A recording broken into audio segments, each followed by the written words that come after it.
ఈరోజు మనం BS second ఇయర్లోని భారత స్వతంత్ర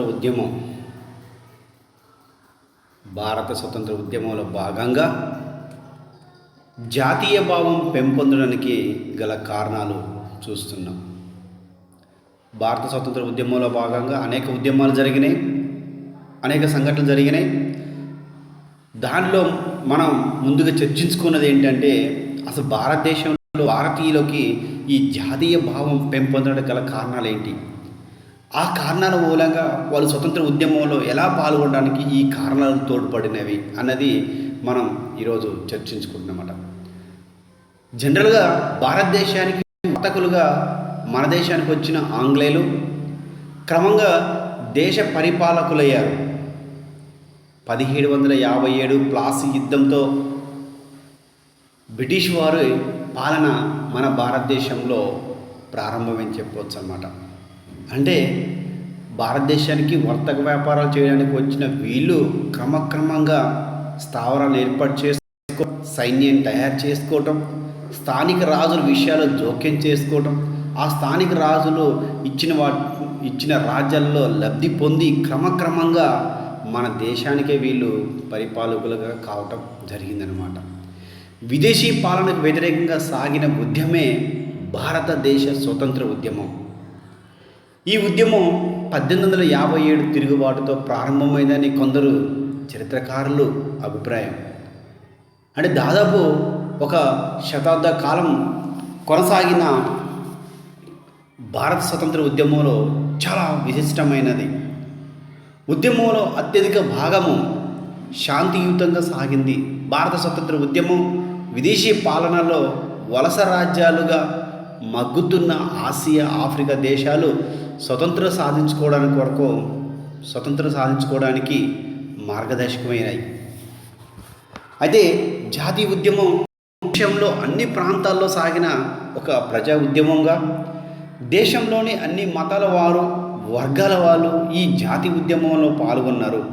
అందువల్ల ఈ ఉద్యమ స్ఫూర్తి మన దేశ ఐక్యతకు కూడా తోడ్పాటు జరిగింది. అంటే ఈ యొక్క భారత స్వతంత్ర ఉద్యమం అనేది అన్ని కులాల వాళ్ళు, మతాల వాళ్ళు అందరూ కలిసి ఈ ఉద్యమంలో పాల్గొనటం మూలంగా భారతదేశ ఐక్యతకి తోడ్పాటు కావడం అనేది జరిగిందనమాట. మితవాదులు, అతివాదులు, రాజ్యాంగబద్ధ విప్లవాదులు తదితర పద్ధతిలో ఈ ఉద్యమాన్ని కొనసాగించారు. ఒక్కరిద్దరని కాదు, అనేక మంది అనేక రూపాలలో, అనేక పద్ధతులలో ఈ ఉద్యమాన్ని లేవనెత్తడం జరిగింది. స్వతంత్ర ఉద్యమం మొదట ఒక చిన్న ఉద్యమంగా ప్రారంభమైన తర్వాత ఉద్ధృతమైన, అంటే ఒక పెద్ద మహా ప్రజా ఉద్యమంగా పరిగణనలోనికి తీసుకోవడం జరిగింది. అదే జాతీయ భావం పెంపొందడానికి అసలు కారణాలు ఏంటి ఒకసారి మనం గమనిస్తే, ప్రధానంగా విదేశీ పాలన, జాతి విచక్షణ. అంటే బ్రిటిష్ వారు ఎప్పుడైతే పాలకులుగా తయారైనారో భారతదేశం పాలన మన దేశ ప్రజలలో జాతీయ భావం పెంపడానికి అనేక విధాలుగా కారణమైంది. బ్రిటిష్ వారు జాతీయ విచక్షణ వల్ల భారతీయులకు తమ దేశంలోనే విదేశీయులకు బానిసలుగా జీవించవలసిన దుర్గతి ఏర్పడటం జరిగింది. జనరల్గా ఇట్లా వేరే దేశస్తుల దగ్గరికి వెళ్ళినప్పుడు, వేరే దేశంలో ఉన్నప్పుడు మనము వాళ్ళకి బానిసలుగా తయారు కావడం జరుగుతుంటుంది. కానీ మన దేశంలోనే విదేశీయులకి మనం బానిసలు కావడం అనేది, అలాంటి బానిసత్వం చాలా దుర్భరంగా జీవితాన్ని ఏర్పడటం జరిగిందన్నమాట. దేశ పరిపాలన సంబంధించిన నిర్ణయాలన్నీ బ్రిటిష్ అధికారులు తీసుకోవడం వల్ల భారతీయులకు రాజకీయ హక్కు నశించాయి. ప్రపంచంలో ఎక్కడెక్కడ పాలన సాగిందో అక్కడ జాతీయ భావం ఆవిర్భవించింది.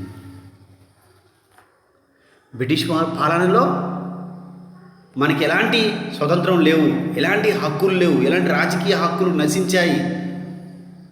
వాళ్ళు మనల్ని తక్కువ జాతి వాళ్ళు, వీళ్ళంతా నల్ల జాతి వాళ్ళు, వీళ్ళంతా అసమర్థులు, వీళ్ళంతా అవినీతి పరులు, వీళ్ళకి ఎలాంటి తెలివి లేదు అని మనల్ని ఒక రకమైన తక్కువ జాతి, నీచమైన జాతిగా భావించడం జరిగింది.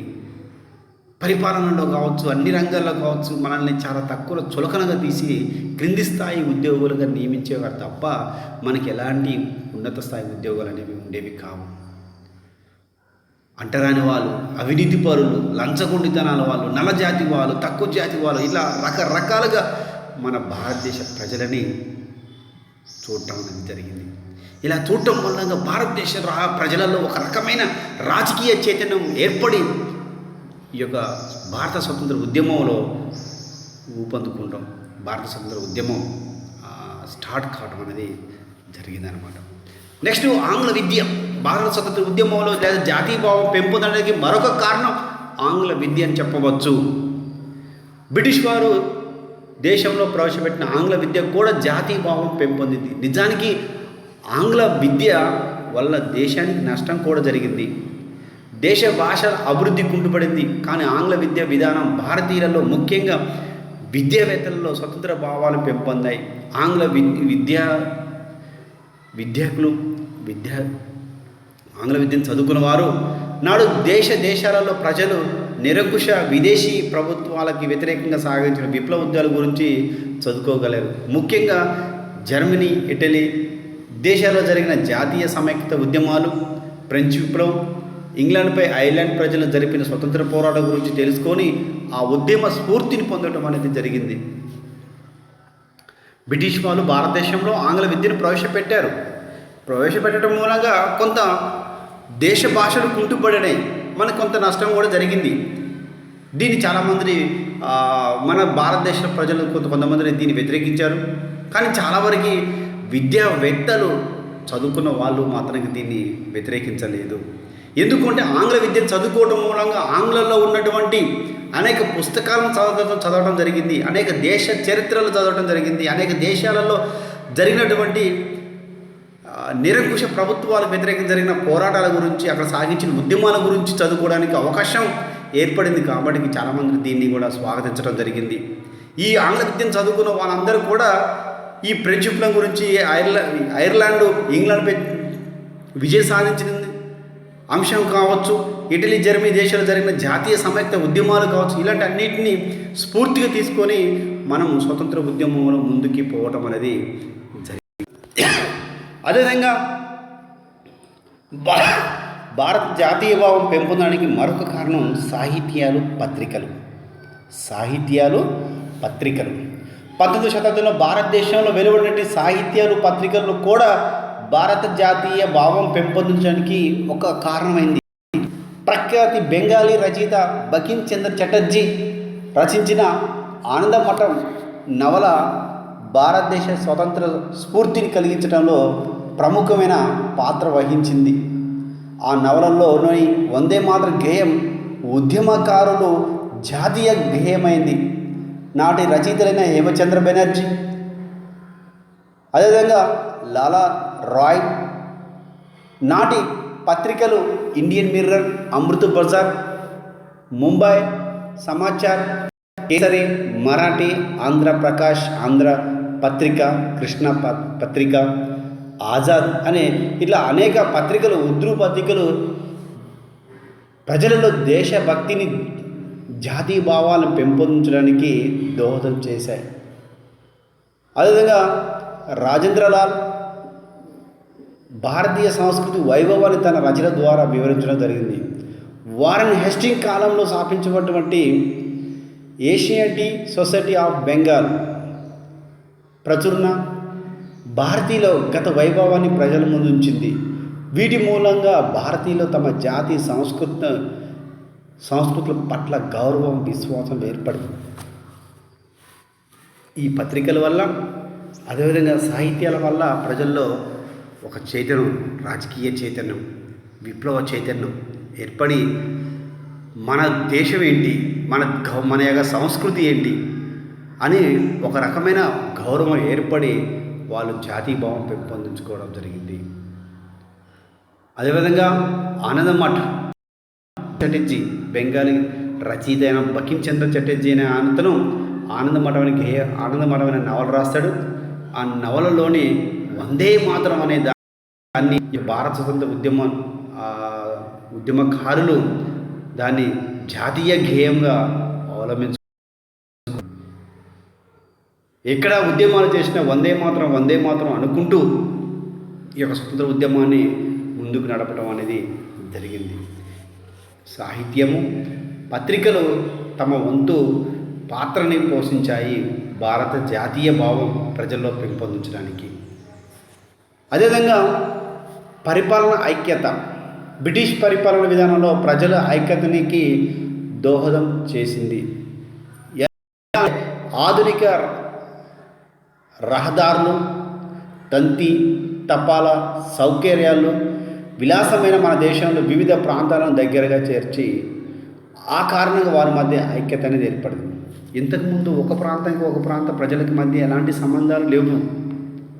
1857 సిపాయి తిరుగుబాటు టైంలో అదే జరిగింది.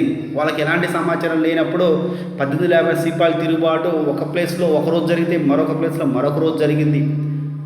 అలా జరుగుతున్న సమయంలో బ్రిటిష్ వాళ్ళు ఆ ప్లేస్కి వెళ్ళిపోయి వెంటనే ఆ ప్లేస్లో ఈ యొక్క ఉద్యమాన్ని ఆపడం జరిగింది. భారతదేశం మొత్తం ఒకేసారి 1850 సిపాయి తిరుగుబాటు అనేది జరగలేదు, కేవలం సమాచార లోపం వల్ల. కానీ ఈ యొక్క ఆధునిక భారతదేశంలో బ్రిటిష్ వారి పరిపాలన ఈ యొక్క ప్రజల జాతీయ ఐక్యతను పెంపొందడానికి దోహదం చేసింది. రవాణా సౌకర్యాలు, రైళ్లు కావచ్చు, ఇక బస్సులు కావచ్చు, వివిధ రవాణా సౌకర్యాలు ఏర్పాటు చేయడం మూలంగా ప్రజలందరూ కూడా కలుసుకోవటం, అదేవిధంగా తంతి తపాలా సౌకర్యాలు ఏర్పాటు చేయడం మూలంగా ప్రజల మధ్య వివిధ ప్రాంతాల ప్రజలను దగ్గర చేయడం జరిగింది. ఈ కారణాల మూలంగా వాళ్ళ మధ్య ఐక్యత ఏర్పడింది. ఇప్పుడు ఎగ్జాంపుల్ పేపర్లలో, తంతి తపాలలో, అదేవిధంగా రైళ్లలో పోవటం, అదేవిధంగా ఇట్లా వివిధ ఈ యొక్క ఉద్యమాన్ని ముందుండి నడిపించాలి, లేదా పలానా రోజు మనం ఉద్యమం చేయాలి, లేదా దీనికి వ్యతిరేకంగా మన ఉద్యమం కొనసాగుతుంది అని చెప్పి వివిధ ప్రాంతాల్లో ఉన్న ప్రజలందరినీ తంతి తపాల ద్వారా, రవాణా సౌకర్యాల ద్వారా వాళ్ళని ముందే సిద్ధం చేయడం ద్వారా ఒక రకమైన జాతీయ భావం అక్కడ వివిధ ప్రాంతాల ప్రజల మధ్య మధ్య ఉన్న దూరాన్ని కొంతవరకు తగ్గించడం కూడా జరిగింది. ఇది కూడా జాతీయ భావం పెంపొందించడానికి మరొక కారణం చెప్పవచ్చు. జాతీయ భావం పెంపొందడానికి ఇంకొక కారణం ఏంటి అంటే బ్రిటిష్ పరిపాలన విధానాలు. బ్రిటిష్ పరిపాలన విధానాలు కొంతమంది బ్రిటిష్ పరిపాలకులు భారతదేశ వ్యతిరేక ఆలోచనలు, విధానాలు కూడా దేశ ప్రజలలో జాతీయ దృక్పథాన్ని కలగజేశాయి. లార్డ్ డల్హౌసీ, కర్జన్, లిట్టన్ తదితర బ్రిటిష్ అధికారులు భారతీయులను కించపరిచే విధంగా ప్రసంగాలు చేయడమే కాక భారత ప్రజలను రెచ్చగొట్టే విధానాలు కూడా వాళ్ళు అవలంబించారు. అందువల్ల దేశంలో జాతీయ భావం పెంపొందడానికి ఒక కారణం ఏందని కూడా చెప్పుకోవచ్చు.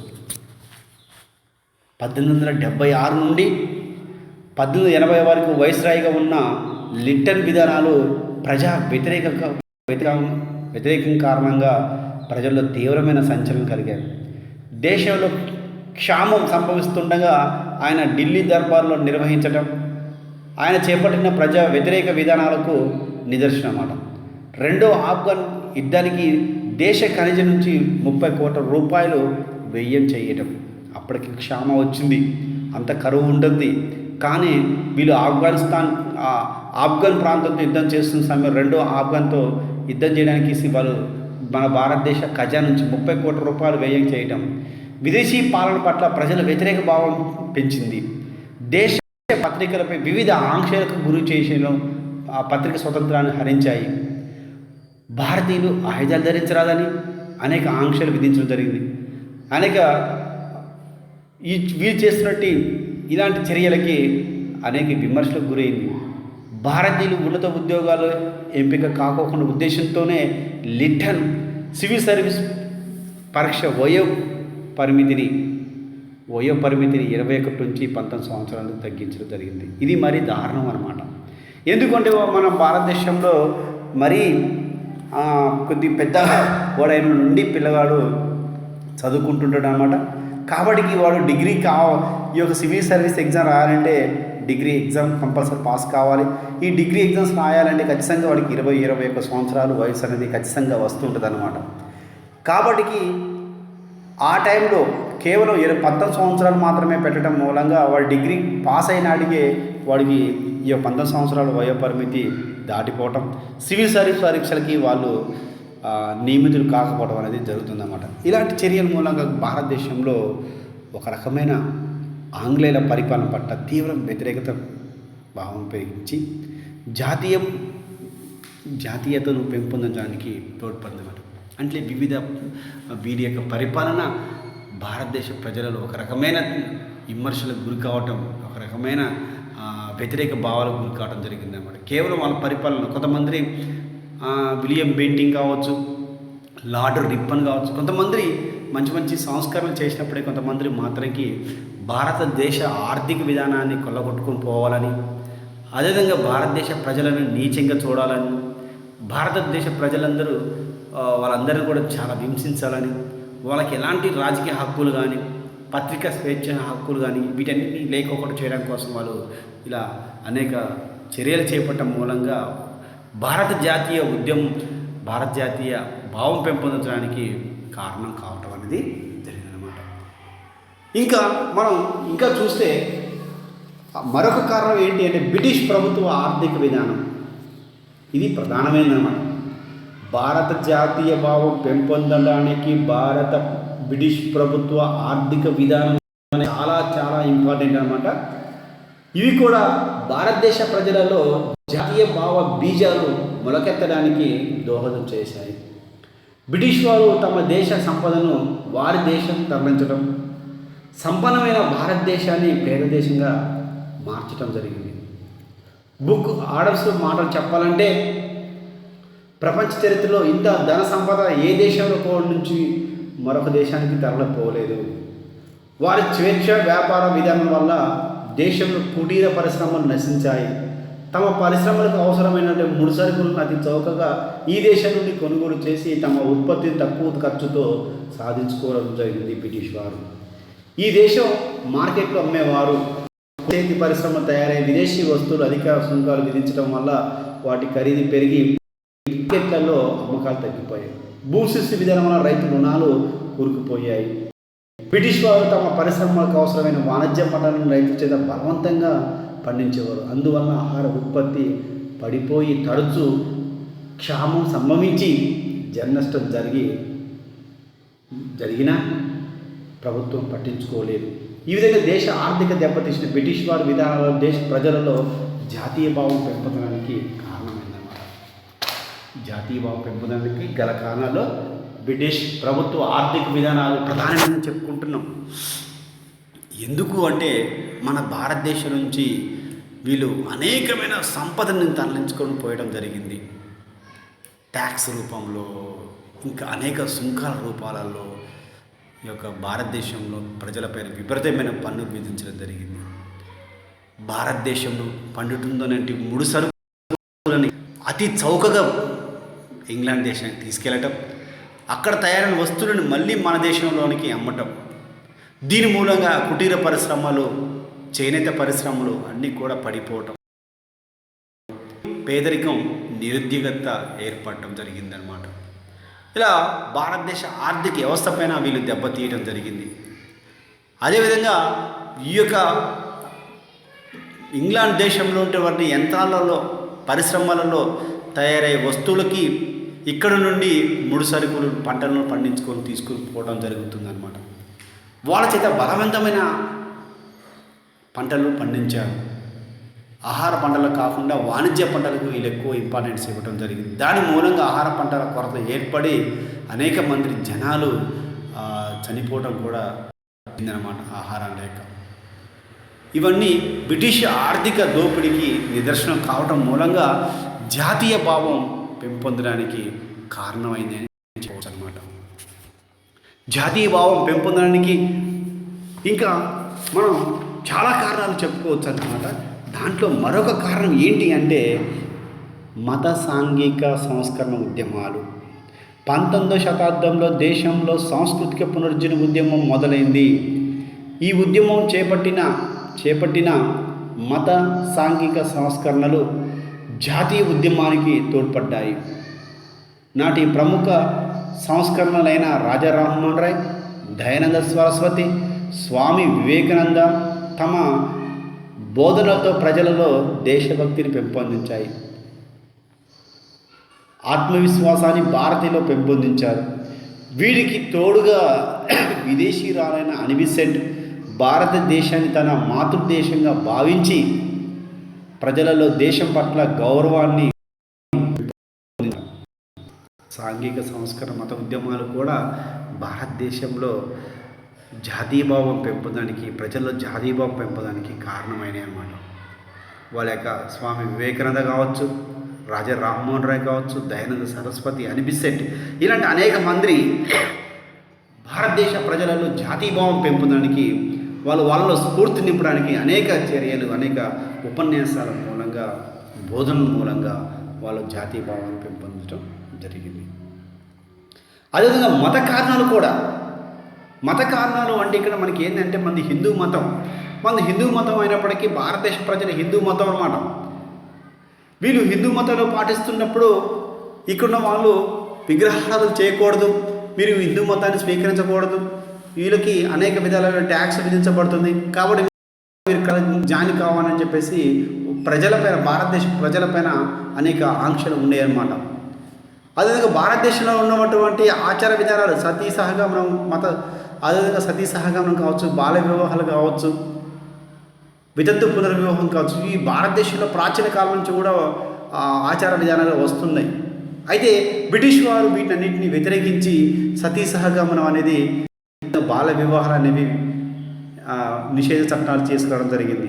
ఇది కొంతవరకు మనకి ఇప్పటికీ సనాతన బ్రాహ్మణ ధర్మాల ప్రకారము ఎప్పటి నుంచి వస్తున్న సాంప్రదాయాలు కాబట్టి మా ఆచార సాంప్రదాయాలు మీరు ఎందుకు జోక్యం చేసుకుంటారని చెప్పేసి అక్కడున్న హైందవ ధర్మ రక్షకులు లేదా హైందవ ప్రజలందరూ కూడా దీన్ని తీవ్రంగా వ్యతిరేకించి దీని ద్వారా కూడా జాతీయ ఉద్యమం పెంపొందడానికి ఒక కారణమైన కావడం అనేది జరిగిందన్నమాట.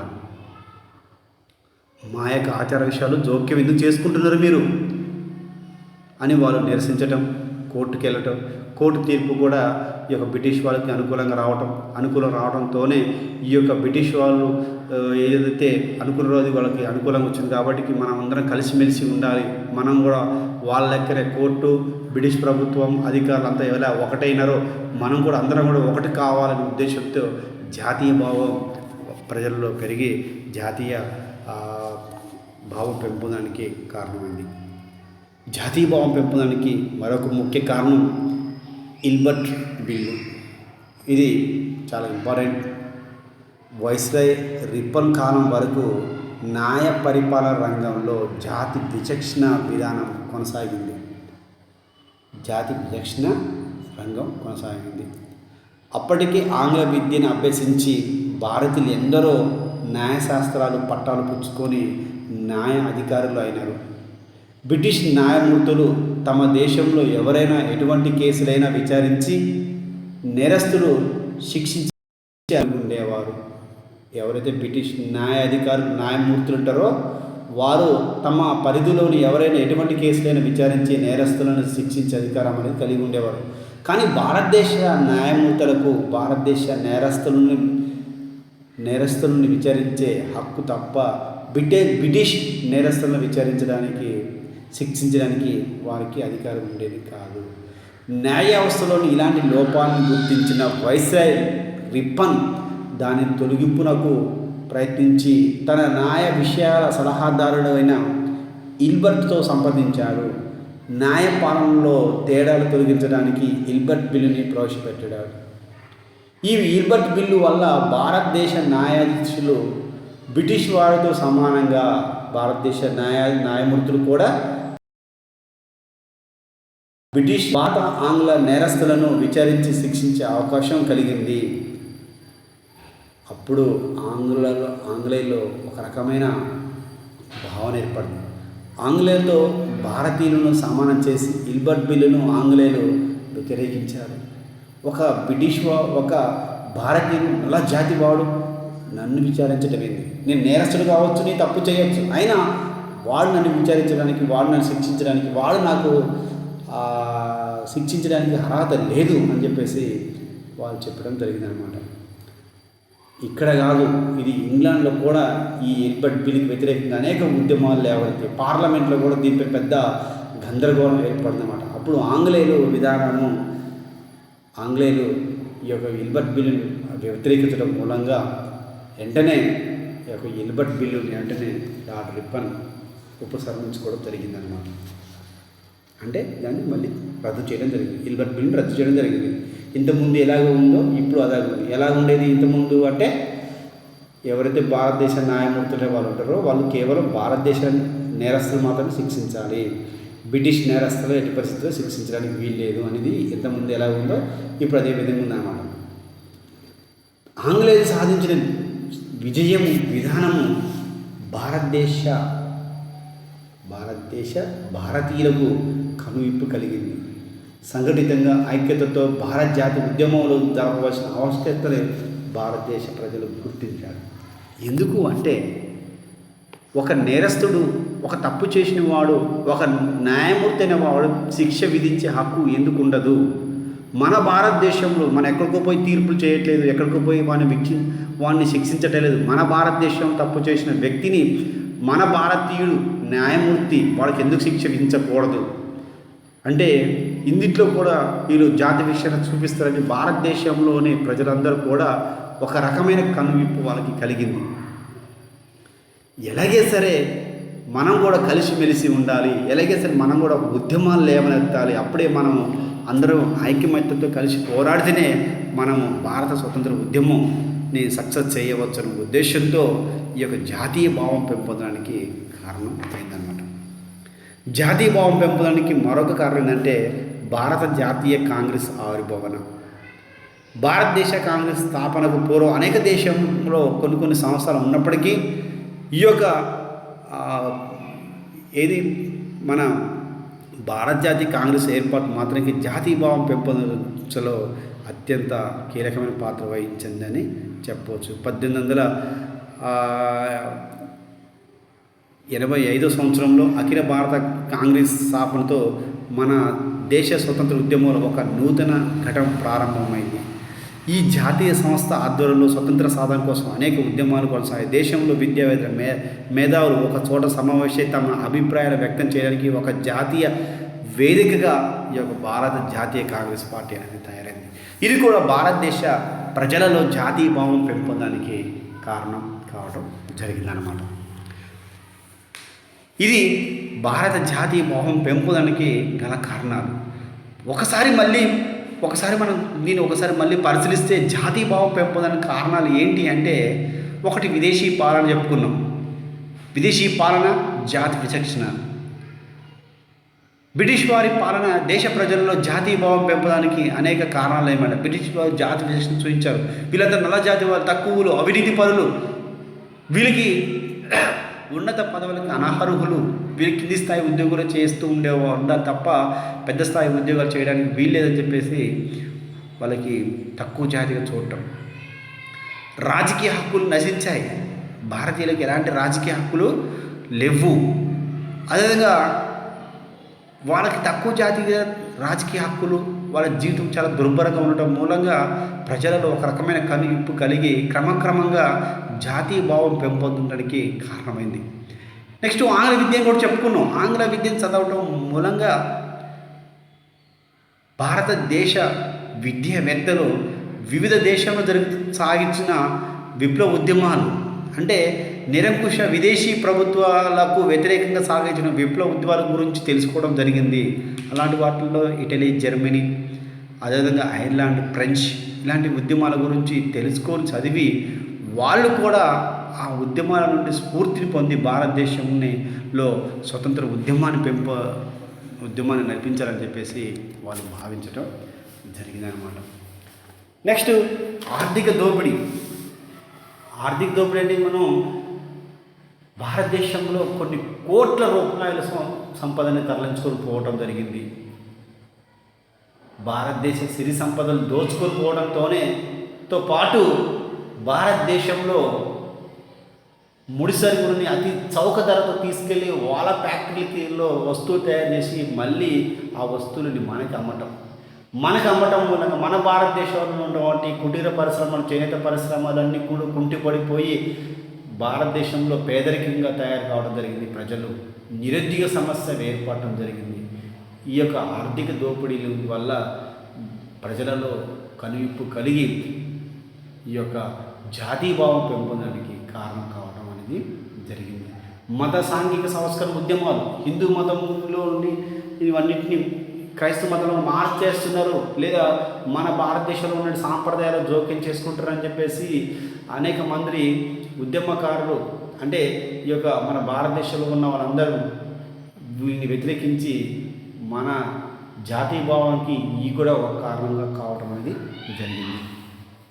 ఇల్బర్ట్ బిల్ ప్రధానమైనది అనమాట. ఇది ఇల్బర్ట్ బిల్ ఎందుకు అంటే, ఒక న్యాయమూర్తి అయిన వాడు ఎవరినైనా ఎక్కడైనా, అంటే భారతదేశంలో ఎక్కడైనా సరే వాడిని విచారించి వాడికి శిక్ష పడే విధంగా చేయడం అనేది ప్రధానమైన వృత్తి, న్యాయవాది ప్రధానమైన విధి అనమాట. కానీ ఇక్కడ మాత్రకి భారతదేశంలో న్యాయపట్ట పుచ్చుకొని న్యాయమూర్తిగా ఉన్నప్పటికీ వాడు కేవలం భారతదేశ నేరస్తులకు మాత్రమే వాడు విచారించాలి. ఆంగ్లేయ నేరస్తులని ఆంగ్లేయ న్యాయమూర్తి మాత్రమే విచారించాలి. ఎందుకంటే ఒక తక్కువ జాతి వాడు భారతీయుడు దొంగ అయినప్పటికీ వాడిని విచారించే హక్కు భారతదేశ ప్రజలకు ఉండేది కాదు. అలాంటి టైంలో లార్డ్ రిప్పన్ ఇల్బర్ట్ బిల్ ప్రవేశపెట్టి వాళ్ళకు భారతీయులు న్యాయవాదులు కూడా విదేశీ నేరస్తులని విచారించే హక్కు కల్పిస్తే, అప్పుడు అక్కడ ఇల్బర్ట్ బిల్కి వ్యతిరేకంగా అనేక మంది ఉద్యమం లేవనెత్తారు. ఇంగ్లాండ్లోను భారతదేశంలో ఆంగ్లేయులందరూ దీన్ని ఒకే తాటిపైకి వచ్చి వాళ్ళందరూ కూడా వ్యతిరేకిస్తే అప్పుడు లార్డ్ రిప్పన్ దీన్ని ఉపసంహరించుకున్నాడు. ఇది భారతదేశ ప్రజలలో కనువిప్పు కలిగించడం వరకు కూడా జరిగిందనమాట. దీని ద్వారా ఉంచుకోవాలి అని ఎలాగైనా సరే అని చెప్పేసి భారతదేశ ప్రజలు చూసుకోవడం అనేది జరిగిందన్నమాట. ఇది భారత జాతీయ భావం పెంపొందడానికి గల కారణాలు. మళ్ళీ మనం మరొక లెసన్లో కలవడం అనేది జరిగింది.